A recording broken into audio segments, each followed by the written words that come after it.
lupango ya président Tshisekedi mwana nyonso o ayaka eloko liboso ezakuna melaka mai yo yebi mama ya Chilungu aliaka na kazali donc secret zazozwa elingelo bate les mêmes aventures elegana ba Belgique pour ba renforcer aventure na bango il faut bakenda kune pa Tshisekedi bavanda o tozalaki kuna tosale réunion kuna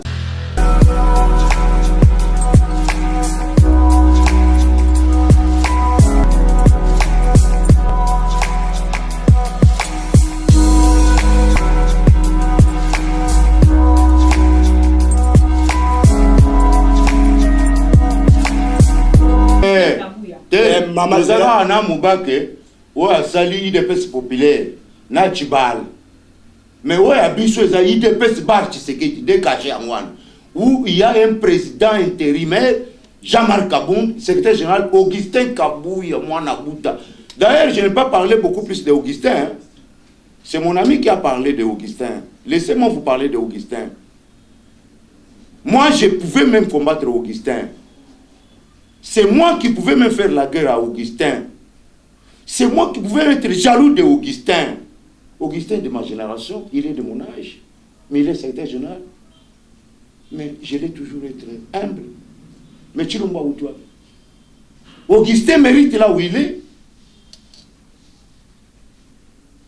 Joe Pepe Mvunzi, RDC Source Info, Augustin mérite là où il est. Mais surtout, dans l'article 26, il y a statut n'a pas parti. Tu as dit que le président AI a raté. Président AI a raté. Donc, ceux qui te papa, je ne vous coupe pas la parole. C'est ça émission.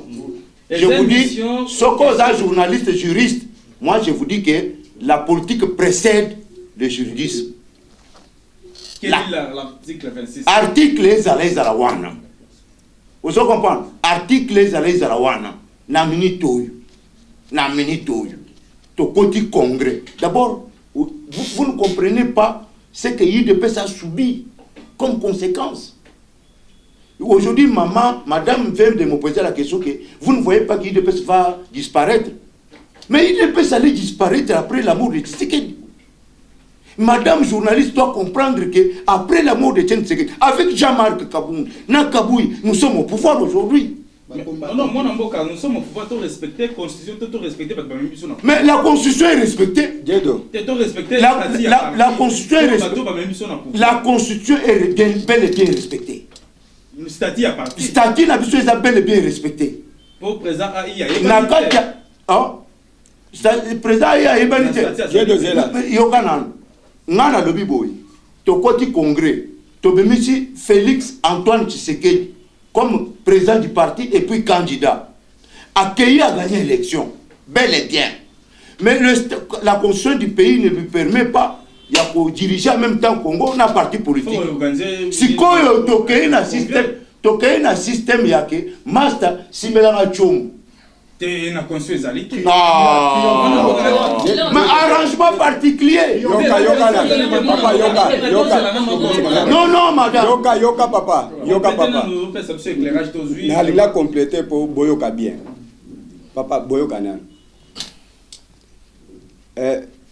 Tant le chef de l'État, comme chef de l'État, a Koki Kozala en attendant président du parti et le chef de l'État. C'est ça, non? Mais statut Nabiso Zolo Baké, Bakoki Kwasime, directoire, kaka au cas où président, a un empêchement définitif. C'est ça, non? Tandis que dans le moment où le président a un empêché définitif. Nazo pesa bino exemple moko vague. C'est ça non? Je suis en pleine émission. Boyo kanga très bien. Nazo pesa bino exemple vague. Aujourd'hui ceux qui chef de l'État à l'obité na koyi ko continuer le sou ko diriger mboka te. Nazo ngi nakata parti na ngai. C'est ça non? Ça zongi wapi? À récupérer poste na ya qui président du parti. Au monde que moyen basime intérim na directoire parce que le directoire n'a que 30 jours pour le congrès. Au cas où le président a empêché définitif. Mais dans la situation, notre président, qui maintenant il est comme autorité moral a empêché définitivité. Mais mandat na congrès aussi là, je pense na presque 2022. OK. Congrès na 2023. On a écoute, on a qu'attendre. On a qu'attendre mandat na ye et si là. Pourtant que mandat est silité. Mandat est zanan. Tozo beta masolo na ponani. C'est inutile, faux débat. Yango le monde na lobby, ba soi-disant professeur, na ba juriste, ba zongela chik. Mais le problème aussi de Bakissa, pour la limiter qu'on vende autour du même table, pour harmoniser ma vie, afin pour éviter moi nous présent la carte à partir, étant donné que Batunion se base se réclamer bataille de pèse. Na le bien. Lélo na landi pe. J'ai parlé ça na introduction na sengi na recommandé tous les présidents fédéraux ya IDPS. Basal na respect avec notre parti d'abord. J'ai suivi encore un de ceux qui d'abandonnent. Oh non, il faut dialogue. On va dialoguer avec qui? Qui va convoquer ce dialogue? Et puis je vous pose la question. Aujourd'hui, Jacquemain Chilumbu, Peter Kazadi, Bazolo Bake, va convoquer congrès. Binoboke n'est pas là-bas. Qui va convoquer ce congrès-là? Et notre statut dit quoi? Maman Marti qui va convoquer. Maman Marti, il a quel statut, papa? Yoka yangwana la lobby. Kontanga maman na makambo pamba te. Omuni maman na biswana. Omuni maman na biswana. Omuni maman na biswana. Maman, c'est la première dame combattante. Laissez-nous. Ayebi statut. Février. Pour par bazo réclamer balobi que makamyo se communique à tout na maman Marthe likambo maman Marthe. Est-ce que maman Marthe na lobby boy. Aujourd'hui, catholique aboya ka maman Marie. Aboya maman Marie te. Catholique atikala ko boya maman. Et le moment na chapelé. Yoka. Na catholique. Et le moment ka maman Marie. Yoka papa. Maman aza maman ya bana. C'est ça non? Et na lupango ya président Tshisekedi mwana nyonso o ayaka eloko liboso ezakuna melaka mai yo yebi mama ya Chilumbu aliaka na Kazali donc secret zazozwa elingelo bate les mêmes aventures et les gana ba Belgique pour ba renforcer aventure na bango il faut bakenda kune pa Tshisekedi bavanda o tozalaki kuna tozale réunion kuna c'est ce que je vois. C'est les mêmes choses. Muntazo que ne connaît pas maman à Sengi Fufu, hein? Ça vanda kitambo, ça pesa de lobina changu. Na ebite soka zo que le kitambo soki changu po musala ne ko senta babon. Zalemba la mo maman na yokinzala. Na minito maman pese fufu. Azape na fiancée bonne. Maman ça pèse fufu Chilumbu azui image wana apasi na misala oyo balambela ka bakunzi yoka vétérinaire bwaka munyere. Merci. Tout le monde a une photo. Ngana lobimbo na ngina répéter kendake pa maman Marthe yambaki nani monsieur Chilombo bozotanga tout le monde na ba photo na Facebook ba yambaki pa maman Marthe bien pour lobani kasi musana he kolinga ba bonne te bana misalo balamba kana ba cuisine oba sokola basani hein oba sokola basani wa Chilumbu alobi boto épargner maman na makambo mom ki alobi loko la statut à IDPS et prévoir président AIT na ka ya indisponibilité à président ndenge lelo aza chef de l'état donc il faut triomvirer oyo kosangisa secrétaire général président ya commission électorale permanente na convention président de convention démocratique na président de convention démocratique bango mibale wana na réunion tripartite nde ba convoquer congrès oyo borobimisa président nyonso wana babanda kosenga yango banda kala même to bande ko tcha bakal c'est Jean-Marc Kaboun. Une bonne question. Nazo s'expliquer après moninga na ngai kulutu na ngai akoya ko. Oui. Na biso boy papa. Alobi très bien. Secrétaire général président Yacep, convention. C'est ça, non? Yo za journaliste, kendo tourne là, ou tourne président ya convention nan. Et statut na biso convention eza composé na banani. Moi na expliquer yo. Comme il na campus azwaki ça qui matière abatonga. Siko nga il faut na lo ba politique pour zayoka. convention ezana ba éli mandataire. Après ça, chaque province, c'est autres de 5 personnes. C'est ça, non? Ne basangani basali convention. Mais na moment wana o basalaka théâtre na bango, mandataire azalaka nani, député azalaki nani, ministre azalaki nani, batu bautaka province nini. Donc convention na parti na biso jusqu'alors ils existaient. C'est ça, non? Na évité ceux qui trouvaient wana ba convention. CEP ezali. Les fameux problèmes et bima pona CEP. C'est ça, non? Statut na biso zoloba CEP eza autonome. Les membres de CEP sont nommés par président, 35 personnes, et bango na tour na bango ba kosala l'élection, ba poni bureau na bango. Kaka bango moko nde baza autonome, nde ba ko révoquer bureau na bango lisu. Le président a kozwa kaka acte. C'est ce qui s'est fait avec Jacques Chaban. C'est ça, non? Mais tala c'est quoi? Jacques Zozonga Sima abimaka na médiate. Il y a des guidaristes na mubeti mbunda. Balekaka chaque fois balobaka bakela pa mais Chabani a bien que mibeku na bango ya CEP aza membre ya CEP jusqu'alors balongoli na qui présent ya CEP mais balongoli na qui membre ya CEP parce que il est nommé parmi 35 personnes. Donc CEP azanani secrétaire général azanani convention azanani poto kende congrès au bango basolo pona kende plus loin. Au moment makambo ya congrès on devona biso e banda leloté. Na ba belichika to sala makelele trop. C'est ça, non? Na moment wana même ni Chilumbu ni Kazali bazalaka te. Ba yeka siko yango na moi dérangement ezali na mutu na bango bulu yeke ezali lokola bulu yeke azao. Ezali zo déranger bango yango makambo bazo comprendre ngo bien te. To sala on a ba belichika na ba maître Mukendi mon père o auti kodaye maona motema. Après ça toyebi suite. C'est ça, non? Suite vient Belichika Kangami wana sali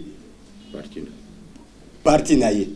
Na 2011 toye Valentin asali makelele solution ezali ni suka asali DPS na ye.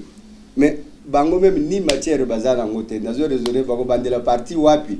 Mon frère je te dis o bazolo baba ibi stata ngote bazaba professeur na ba juriste baya la pesa bango stati wana na règlement d'ordre intérieur batanga. Et puis une question on a n'imna pas que ça boy.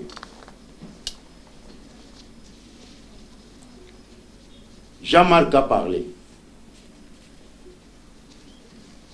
que je sais ce n'est ni à moi ni à Augustin Kabouya que vous combattez. Il y a main noire, mais devant vous, au nom du président haï du parti et au nom du secrétaire général Augustin Kabouya, que j'ai contacté, que j'ai causé, Bangoumi Bali. Main noire les années. N'a pas un combattant, vous allez le regretter.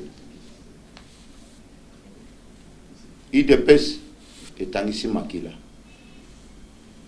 IDPS est un martyr rébellé. Même Jean-Marc, pourquoi il s'est sur place a sacrifié moi dans la Kunaï. C'est un martyr. Moi dans l'époque. Mais Chilumbo a sacrifié nan. Na Peter Kazaki a sacrifié nan. Merci, non, mais question nazo lo baboy bato bazana suka bazana simana bango na bandi botanga bango Moïse Katumbi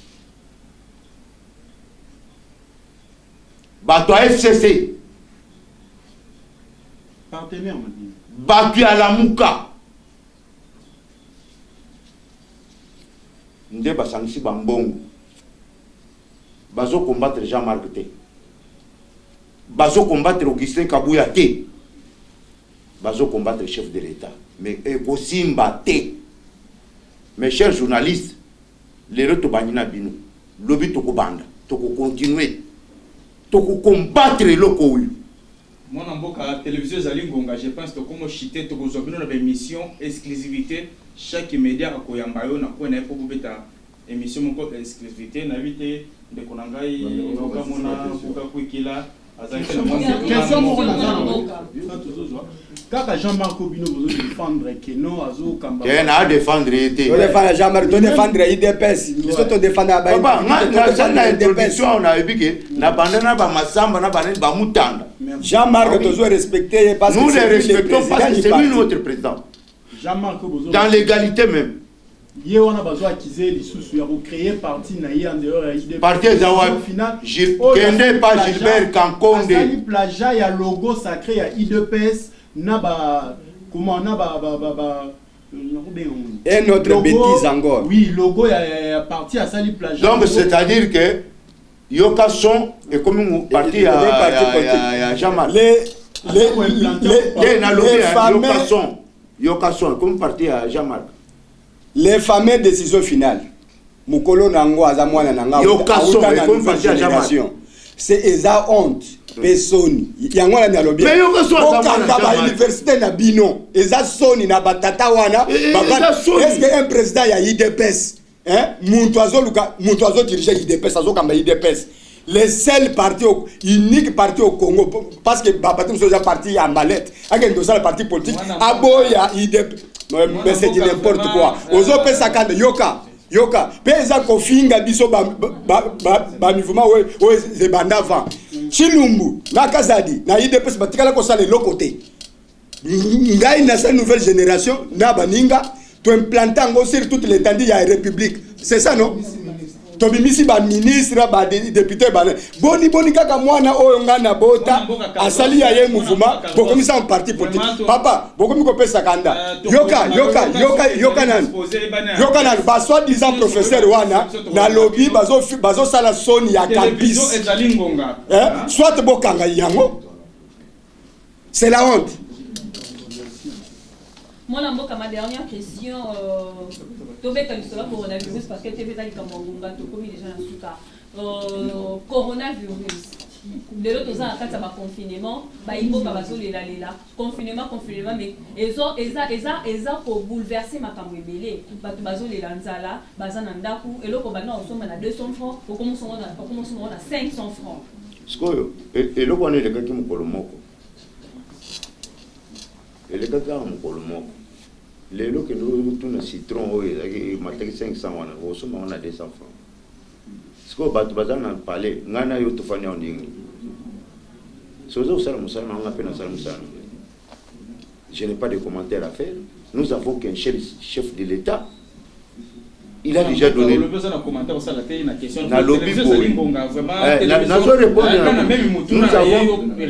avons qu'un seul chef de l'État. Il a déjà donné les orientations. C'est tout. Malade des alliés. Gouvernement est pesi ba directif mokobo. To landa yango to sokola maboko, to respecter 1 mètre, to sa potolonga yango. Na kosangana na bolingo. Biso ba congolais to lingana. Chef de l'État le baki très bien. Ezana ba mesure bazui. Mais batiki laisser aller na ba nourriture. C'est ça non? Donc ezo lukato lingana to matisa bilo côté to sangana to chama bolongo nanse biso ba congolais to bondelaka c'est pour la première fois. To chef de l'État o ayebi nzambe. Azwa kimboko yo akabi na maboko nzambe to yebi ke ba docteur Bazali usale zo salama mais biso pe mabolongo nanse to sambela nzambe o biso to sambelaka. Akoyoka biso maman maladie et collègue. Moi j'ai déjà je t'assure que soit bien maladie et collègue Congo et kotikala et ko avancer. Binono soboye baki ke article on a la constitution sur le soko za jaili chef de l'État et côté incompatibilité yon a parti politique na yo. Mais ni IDPS bo sali des congrès moko tiseke du président moko tiseke da sa koufi. Autant de gérer ce n'est to kamakele le boy. Pourquoi vous avez dit que ce qui est président de la République, Azali sous dans moi, vous avez un parti politique, or que vous avez déjà la deuxième congrès, il fallait que vous revoir. Et donc voilà, vous avez vu que les réunions sont pendant que parti de notre vie, quand il y a tout d'abord, c'est pas mettre un cama, mais là, au moment où il y a un quai, ne vous dites que vous résoudre, vous avez tout mal à l'aise pendant que vous avez le pouvoir. Yo, journaliste, il faut tout l'année pour Oyeba. il faut yeba que IDPS tango bandaki ezaki na statut nini to modifier ya ngondenge nini siko to na statut nini pe ba étape nini to lekaki pour que un certain moment même to leka pour tout ça le congrès to zaki donc parti ya opposition yeba bien que même les fameux congrès il y a 2005 yeba pour les quotas avec pouvoir en place ezaki difficile donc to ko ça le congrès chef nabiso ba relekeye oyo akimi na katanda kwa batami congrès entre tout ça ilango wapi tozaki na système dictatorial sur terrain moyen to respecter nini ezalaki te ta makambo ebande bonga yango to bondisi to bandisi bon c'est le de comprendre ngabeza boto ça la constitution nini congrès kala ya kala mingi to dire Félix ni pourquoi boyeba kite que beaucoup comment la pouvoir parce que ma grande question est que depuis depuis c'est banana na statut dans c'est comme si ba kate que il depuis c'est kozala ah on est pas là oyo mais c'est ça ça va la répondre à yo or mobeko zo pekisa que soko zaja élu président de la République okoki kozala sous na makambo ya parti na yo nazoya sala maki boza mona pourquoi nazoya Saint Thomas peut-être ozaki na banzangungu nazozongisa yo sima na 2005 2004 oyebi papa o babenga Kanga Bongo azali cadre ya PPRD oyebi akenda kokufa na campagne ya première élection na Équateur dernière émission na yawa ya kokende alobaka boye IDPS c'est un grand parti politique soki totiki yango to infiltrer yango te et moi IDPS c'est ko pour pouvoir non ozotu nanga makambo na ke to utaki ko sala ni to bandi makele les ate ba infiltrer o Kanga Bongo to sa ba condition ba pesi biso to me makaka nyonso me makambo ya santé to cha politique boye to te mutu nyonso to mibatela na moment ya boye tozo senga ba parti politique nyonso tendance ezate opposition pouvoir bato église to sanga na bumoko to za la bumoko to sapoto longa maladi biso to li ko compter ba mort ndenge baninga bazo compter te pe na lobaki yango nazo zongela to ça la pratique wana o ba pesi biso ozana palais ko bosa na tende kunangai o melaka kene o fimaka mais na moment o tika nanu to kumba mabolongo na se to sambela to longa maladi. Président, yo go conclure pour ouais, moi je conclue en tout cas je remercie la presse. On était beaucoup plus focalisé na makambo etali parti. Toka ki soni bat bakomo kutuna biso vous êtes au pouvoir. Mais bitumbo e wapi. Peuple congolais bana IDPS tozana bitumba te. To amba dissident o bayiba ina parti te. Bazo bundise ni Jamal ni Augustin Kabuya bazo viser chef de l'État comme na utuko yebisa bino awo ba adversaire ya Mukunzi wazo kama mboka nde bazasima batu wana ba combattant UDPS mais parlementaires debout na bundi na bino trop tozi pouvoir mon structure que j'ai créé avec Etienne Tshisekedi les fédéraux les sectionnaires cellulaires ata ozu musalate kangama nanu to conserver pouvoir lobby ozope musala mais kimia ezanakata parti c'est un fort problème qu'on est en train de reprocher à Jean-Marc et à Augustin Kabuya. Ce sont nos autorités morales. Je vous remercie. Président Dieudonné Moulumba, président parlement de Bou 10e RI, coordonnateur de tous les parlementaires de Bouya RDC, 081 52 22 132. Carlos Kadima, fondateur de la nouvelle génération, dirigé par son excellence Mata, les coordonnateurs. Pe na profiter pour nakebis nouvelle génération zoteka bakarta te attention na ba voleur auto kokanga matoye ko benda 099 99 10 706